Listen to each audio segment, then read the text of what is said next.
오늘 주님께서 주신 말씀은 시편 21편의 말씀입니다. 다 같이 한 목소리로 봉독하시겠습니다. 여호와여, 왕이 주의 힘으로 말미암아 기뻐하며 주의 구원으로 말미암아 크게 즐거워하리이다.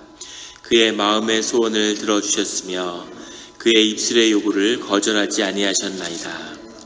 주의 아름다운 복으로 그를 영접하시고 순군관을 그의 머리에 씌우셨나이다.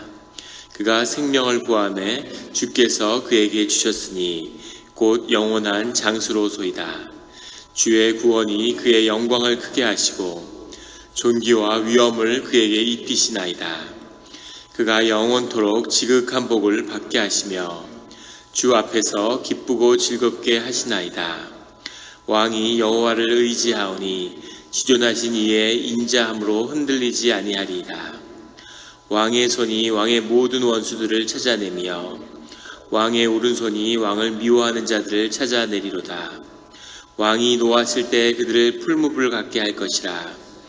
여호와께서 진노하사 그들을 삼키시리니 불이 그들을 소멸하리로다. 왕이 그들의 후손을 땅에서 멸하며 그들의 자손을 사람 중에서 끊으리로다. 비록 그들이 왕을 해하려 하여 음모를 꾸몄으나 이루지 못하도다. 왕이 그들로 돌아서게 하며 그들의 얼굴을 향하여 활시위를 당기리로다. 여호와여, 주의 능력으로 높임을 받으소서. 우리가 주의 권능을 노래하고 찬송하게 하소서. 아멘. 다 같이 기도드리시겠습니다. 하나님 아버지, 감사합니다. 주의 음성을 듣고자 저희가 새벽 제단 앞에 모였습니다. 우리 마음의 기도와 우리 마음의 묵상이 주님께 연락되기로 합니다. 감사드리며 예수 그리스도의 이름으로 기도드렸습니다. 아멘. 오늘 시편 21편의 말씀은 이렇게 시작합니다. 여호와여, 왕이 주의 힘으로 말미암아 기뻐하며 주의 구원으로 말미암아 크게 즐거워하리이다. 주의 힘이라고 하는 표현은 주의 하나님의 이름이라는 말과 같은 그런 표현입니다. 주님의 힘은 우리가 아는 주님의 이름으로 말미암아 우리와 함께하는 것이죠. 여호와여, 왕이라는 것은 다윗을 지칭하는 것일 수 있고, 또 주님 앞에선 주님의 구속하심을 입은 주의 자녀들을 지칭할 수도 있습니다. 주의 왕이 주의 힘으로 주의 이름으로 말미암아 기뻐하고 주의 이름이 주의 임재와 주님이 함께 하시니 우리가 기뻐하는 그 근원이 된다는 거죠. 이 기뻐하며라는 단어는 미완료라고 하는 그런 히브리어의 독특한 문법적인 양식을 지니고 있습니다. 그 뜻은 진행을 의미하는데, 지금 기뻐할 뿐 아니라 기쁨이 끝난 것이 아니라 계속 기뻐하고 앞으로도 계속 기뻐할 거라는 그런 고백이죠. 주님으로 인해서 기쁨이 시작되었는데 그 기쁨이 우리의 삶 가운데 영원토록 계속될 거라고 하는, 내일도 모레도 계속 기뻐할 거라고 하는 그 고백입니다. 그 기쁨 속에서 주의 구원으로 말미암아 크게 즐거워하겠다라고 고백하고 있습니다. 2절에는 그의 마음의 소원을 들어주셨으며 그의 입술의 요구를 거절하지 아니하셨나이다. 마음의 소원을 아시고 우리의 마음의 중심을 아시는 주님인데, 주님께서 우리의 입술의 요구를 구하시는 거죠. 그래서 왜 구할까요? 주님께서 우리에게 입술의 요구를, 안진뱅이를 만나셨을 때 주님이 네가 무엇을 원하느냐 이렇게 물어보시죠. 또 우리 생각에 무엇을 원할지 다 아실 것 같은데 왜 이것을 굳이 구할까? 연인끼리 있을 때 항상 그런 고백을 구하죠. 마음을 다할 텐데 왜 고백을 구할까? 저희 아버지가 85이고 어머니가 80이신데 두 분이 앉아서 같이 드라마를 보시는 거예요. 한국 드라마의 모든 공통된 주제는 사랑이잖아요. 연인끼리 사랑하고 사랑을 고백하고 계속 그런 게 나오는데, 어머니가 그걸 보시면서 저렇게 사랑한다는 얘기를 들으면 마음이 어떨까 이렇게 얘기하시는 거예요. 저런 걸 한번 들으면 내 마음이 어떨까? 평생에 저런 걸 한 번이나 고백을 들어봤으면 내 마음이 어떨지 모르겠네 이렇게 얘기를 하시는 거예요. 그 아버지가 옆에서 들으시다가 나도 모르지 뭐 나라고 어디서 들어봤나 이러시더라고요. 그 고백을 듣는 것, 그게 의미가 있고 소중한 거죠.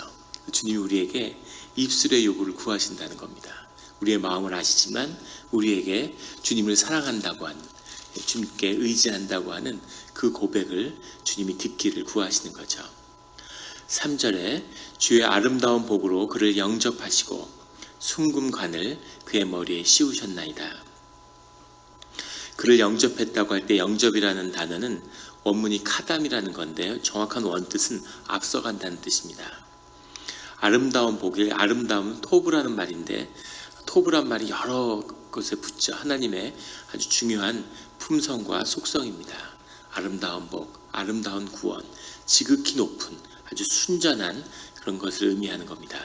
그래서 아름다운 복이 그를 영접한다는 얘기는 복이 앞서간다는 얘기죠.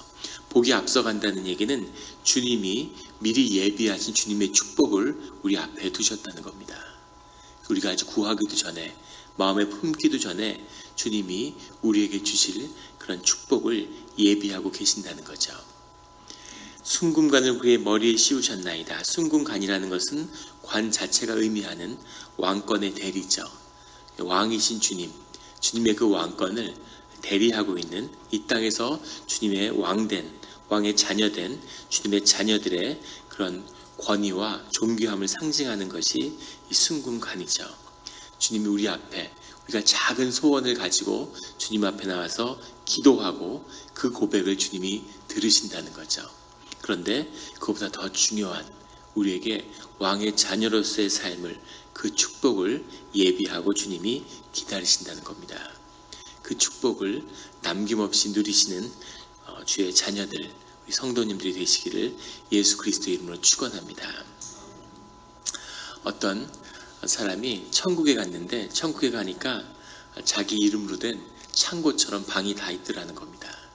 그래서 방에 선물들이 있는데 어떤 방은 거의 비었고 어떤 방은 선물이 한두 개 있는데, 당신 방에는 선물이 가득 차 있더래요. 너무 기뻐서 예수님한테 이 선물이 다 뭡니까? 이렇게 물어보니까 예수님이 네가 땅에서 받았어야 할 선물이다, 이렇게 얘기를 하시더라는 거예요. 그 선물을 받지 못하고 천국에 쌓여 있는 거죠. 우리가 주님이 미리 예비하신 그 복을 이 땅에서 다 누려야 되는 거죠. 5절에 주의 구원이 그의 영광을 크게 하시고 존귀와 위엄을 그에게 입히시나이다. 그의 영광, 우리 사람의 영광이라는 것은 원문 그대로의 뜻은 풍족하고 넘친다는 뜻입니다. 우리의 삶의 생명이 풍성하고 우리의 삶의 기쁨과 우리가 누릴 수 있는 것, 그것이 물질적인 것이든 영혼이든 모든 것에서 풍성함을 영광이라고 이렇게 표현을 하고 있는 거죠. 주님의 구원이 우리의 영광을 크게 한다는 건 주님의 구원의 뜻이 우리 삶의 모든 것에 미쳐 있다는 겁니다. 돈은 중요하지 않아, 영혼이 중요하지. 그것도 거짓입니다. 영육간에 건강, 모든 것을 주님이 더하시는 거죠. 우리의 필요를 채우시는 주님의 구원입니다. 그리고 존귀와 위엄을 우리에게 입히신다는 거죠. 주의 자녀된 권세가 이 땅 가운데 있는데 그것이 하늘로부터 우리에게 덧입혀진다는 것을 우리가 기억해야 한다는 겁니다. 존귀함과 위엄, 사람이 존귀함과 위엄을 갖춰야죠. 존귀함과 위엄을 갖추기 위해서 세상에 속아서 우리의 삶을 돈과 바꾸고 좋은 집과 좋은 차와 멋진 학위와 멋진 직업과 자녀가 좋은 학교를 다녀야 하고 온갖 것으로 삶의 위엄을 높이려고 하죠. 그게 잘 되지 않으니까 삶이 다 소진되는 겁니다. 그런데 존귀함과 위엄의 그 근본은 주님께 있음을, 주의 제자들이 또 예수님이 당신의 삶, 가장 낮은 자리에 와서 가장 존귀한 자리에 앉으신 주님, 우리에게 삶의 존귀함과 위엄이 어디서 오는지를, 우리가 어떻게 그것을 덧입는지를 보여주셨죠. 존귀와 위엄을 덧입는, 그래서 잃지 않는 우리 성도님들이 되시기를 예수 그리스도 이름으로 축원합니다. 6절에는 그가 영원토록 지극한 복을 받게 하시며, 복이 되게 하시며가 더 정확한 뜻인데, 지극한 복을 받으신다는 것은 복의 근원이 되게 하신다는 주님이 아브라함에게 하신 약속이죠. 우리 모든 크리스찬이 아직도 물려받고 있는, 붙들고 있는 주님의 언약입니다.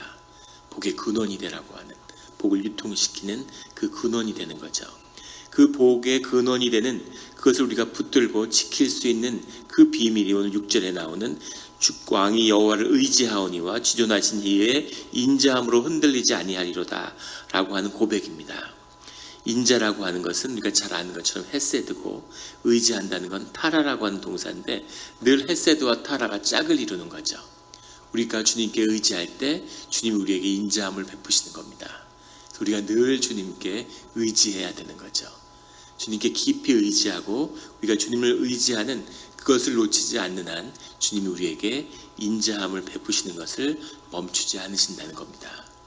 모든 것을 주님께 의지하는, 내가 할 수 있어서가 아니라, 내가 할 수 있는 것에 내 삶을 제한하는 것이 아니라, 그것을 주님께 갖고 나감으로 해서, 주님께 의지함으로 해서 주님의 역사와 주님의 뜻이 우리 삶 가운데 열리는 것이죠. 늘 주께 의지하는 우리 성도님들이 되시기를 예수 그리스도의 이름으로 축원합니다. 여기서 우리 보면 8절에 왕이 노하실 때 왕의 손이 계속 왕이 나오는데, 이 왕이라는 것은 언약 공동체의 대표성을 가지는 거죠. 중보자의 자리에 서는 것, 이것이 왕의 자리입니다. 세상에서는 그걸 속여서 왕이 지배하고 착취하고 위에 있는 것처럼 나타나지만, 왕은 기본적으로 우리의 왕이신 하나님께 의지하는 자죠. 그래서 우리 앞에, 주님 앞에 서는 자, 그래서 언약의 공동체, 주님의 구원의 공동체의 그 대표성을 가지는 거죠. 이 의미는 우리 모두가 주님 앞에 왕된 자리에 부름을 받았다는 뜻입니다. 우리가 중보하고 다른 사람들을 위해서 기도하고 헌신하고 희생하는 그 모든 자리가 왕의 자리죠. 그런데 이 왕의 자리에 선다는 것은 큰 축복이고 또 그만한 사명을 가진 것이죠. 많은 시련과 고난 가운데 삶을 살아가지만 우리의 생명을 풍성케 하는 구원이 있고, 그리고 왕의 삶을 통해서 그 자녀들과 그 중보를 받는 모든 사람들을 축복하신다고 하는 주님의 인도하심이고 뜻입니다. 우리가 여기서 봐야 할 것은 10절에 나오는 왕이 그들의 후손을 땅에서 멸하며 그들의 자손을 사람 중에서 끊으리로다. 축복의 자손, 우리가 주님께 드리는 신앙의 유산도 자녀에게 물려지는, 영으로 우리가 하나로 묶여있기 때문에 하나의 생명으로 그 축복을 누리는 것처럼 악도, 행악함도, 대적의 무리들도 그들의 자손에게 그 악함과 심판을 역시 유전한다고 하는 거죠. 이것은 가장 기본적인 영의 섭리겠죠. 우리가 세상에 속아서 우리가 인디비주얼로 사는 것처럼 거짓입니다. 세상에 그런 삶은 없죠. 우리의 모든 영은 서로 얽혀있고 서로 영향을 주고받고 있고, 우리 입에서 나간 모든 것은 다 우리에게로 돌아오는 것, 이것이 하나님의 섭리죠. 그래서 우리의 기도와 우리의 헌신이 절대로 내 삶에서 끝나지 않는다는 겁니다. 그것이 신앙의 유산이 되는 것이죠. 우리의 믿음의 선진들이 사자에게 먹히고 또 많은 선교사분들이 피를 뿌리고 이런 삶이 있었기 때문에 우리가 평화 가운데서, 평화 속에서 주님께 예배드릴 수 있는 거죠. 그것처럼 그 유산을 우리가 계속 물려가는 것이라는 것을 주님 앞에 구원의 약속이 되는 것임을 오늘 시편의 기자는 주님 앞에 고백하고 있습니다. 주님 앞에서 그 축복을, 신앙을 우리 자손들에게 유산으로 남기는 그런 축복의 자녀들이 되시기를 예수 그리스도의 이름으로 축원합니다. 13절에 여호와여 주의 능력으로 높임을 받으소서, 우리가 주의 권능을 노래하고 찬송하게 하소서. 시편 기자가 주님께 감사하는 그 끝에는 주님을 더 높이고 그리고 주님의 권능을 노래하고 찬송하는, 우리가 주님께 찬송하고 노래하기 위해서 우리를 주님이 만드셨죠. 그래서 우리의 삶의 소명이고 주님 앞에서 우리의 삶이 시작되는 자리고 또 끝나는 자리입니다. 계시록에 보면 우리가 마지막에 천국에서 주님과 함께 할 때 하나님 나라가 이 땅에 임해서 천국과 이 땅과 음부와 모든 벽이 허물어지고 주님을 영접할 때, 그때 우리가 해야 할 일도 주님을 노래하고 찬송하는 것이죠. 우리가 늘 노래하고 찬송하는 자리에 나감으로 주님의 임재를 경험하고 주님의 능력을 덧입는 그런 오늘 하루와 또 우리 삶의 시작이 되기를 예수 그리스도의 이름으로 축원합니다. 기도드리시겠습니다. 하나님 아버지 감사합니다. 하나님 늘 귀한 말씀을 우리와 함께 하시고 또 주님으로 인해서 우리가 어제까지의 삶이 오늘을 묶는 그런 저주가 되지 않도록 예수 그리스도의 이름으로 그 모든 것을 오늘 끊습니다. 주님 오늘 이 순간 주의 이름으로 새로운 삶이 시작되게 하여 주시옵소서. 어제까지의 어떠한 것도 오늘의 내 삶을 묶을 수 없으니 나의 삶을 묶는 것은 오직 주님의 이름이고 주님의 권능이고 주님의 인자하심입니다. 주님 우리가 주님을 사랑합니다. 주님 이 고백이 늘 우리를 주장하게 하시고 이것이 우리 삶의 진실이 되게 하시고 이것이 우리 삶의 전부가 되게 하여 주시옵소서. 늘 새로운 삶을 시작하고 그 용기로 두려움을 이기고 우리가 한 발을 내디딜 때마다 주님이 우리 삶 가운데 미리 준비하신 그 아름다운 복을 우리 삶 앞에 펼치는 것을 믿습니다. 주님 그 복을 하나도 놓치지 않는 이 땅에서 다 누리는 그런 우리 모두가 주의 자녀가 되게 하여 주시옵소서. 주님 교회를 축복하여 주시옵소서. 교회의 교회됨이 회복되고 그리스도의 몸된 교회가 주님의 존귀함과 위엄을 되찾게 하여 주시옵소서.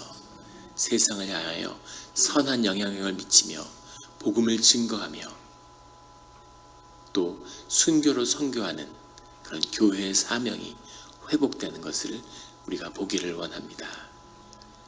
주님, 주님의 뜻이 완성되고 이루어지는 주님이 정말 이 땅에서 지극히 높임을 받는 그런 일들을 우리가 살아서 보게 하여 주시옵소서. 기도하는 주님 앞에 나아와서 우리의 심령을 고백하는 그 심령마다 주님 오늘 붙들어 주시고 축복하여 주시고 새벽의 제단을 하나님 축복하셨사오니 오늘 주님이 우리의 입술의 고백을 주님께 드리기를 원합니다. 주님 우리의 마음을 아시는 주님 우리의 고백을 들으시고 우리의 삶을 받아 주시옵소서. 감사드리며 예수 그리스도 이름으로 기도드렸습니다. 아멘.